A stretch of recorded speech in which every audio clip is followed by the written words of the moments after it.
Tigers fans are not the only ones waiting impatiently for the season to begin. Broadcaster Matt Shepard was not planning on mowing his lawn and working around the house, but the shutdown has forced him to do just that. Yeah, Jack Dole's caught up with him. Here's part of that conversation. One of the things Tigers fans look forward to every spring and summer is grabbing their favorite snack and beverage, turning on the TV and watching some Tiger baseball. Matt Shepard is supposed to be in year number 2 behind the mic, but like everyone else, he's waiting for baseball's return. So he's got time to do things like this. Matt, thanks for joining us. How are you holding out without baseball? Jack, always good to be with you. Not very well, quite honestly. I mean, I'm doing a lot of stuff around the house that I do not want to be doing at this time of the year.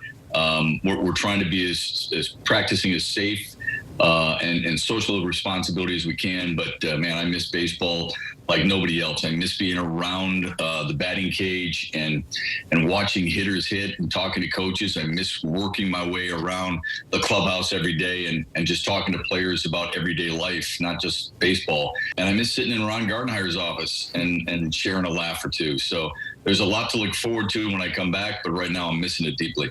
Matt, we're seeing some baseball from South Korea on ESPN, and the guys that are calling the games, doing the play-by-play, are calling it from their homes. Are you preparing for that possibility? Well, first of all, that's not easy. I've seen the same thing. So I've seen Carl Ravitch and John Shambi do that. That is really challenging. I have done that before for Big Ten Network, Jack. It's not easy. It's very challenging in baseball, especially because you're really relying on the cameramen to find the ball for you. You don't get a great gauge on how well a ball is hit either. So part of the allure of baseball, I think, is being there, you know, having that those sights and sounds. Am I preparing for it? Yeah, I mean, I have to because this could be something that we're forced to deal with for the rest of the season. If the season begins again, and I'm hopeful that it is, teams, I believe, will be playing in their home ballparks with the broadcasters of the home teams there. The question I have, if they have an 82-game schedule, let's say, where are the 41 road games? Where will we be broadcasting those from?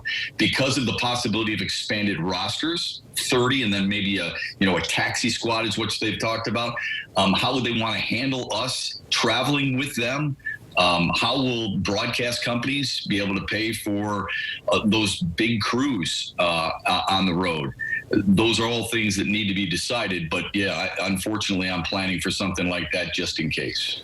Matt, last year was your first full season as a baseball play-by-play man. What was the biggest surprise and biggest lesson learned for you?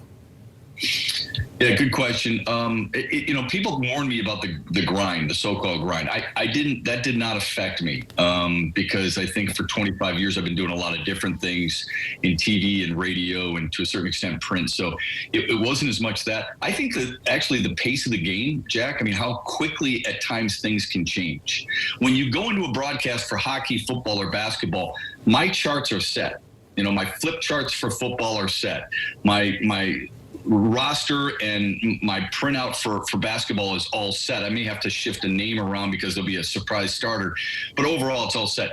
Baseball, it's a mad dash rush to get ready for a game right around 4:30 when you finally get the lineups, and then and it's because it's so numbers driven, that can be a challenge. But I think during the game, when you start a conversation, it can change so quickly because with one swing, you could have something completely different. I know people think baseball is a slow game. It is not. It's a very fast game. The pace sometimes lags, but that does in every sport. It's a very fast game, and I was somewhat surprised, even though I did a lot of games the year before, at how quickly things can change during a game.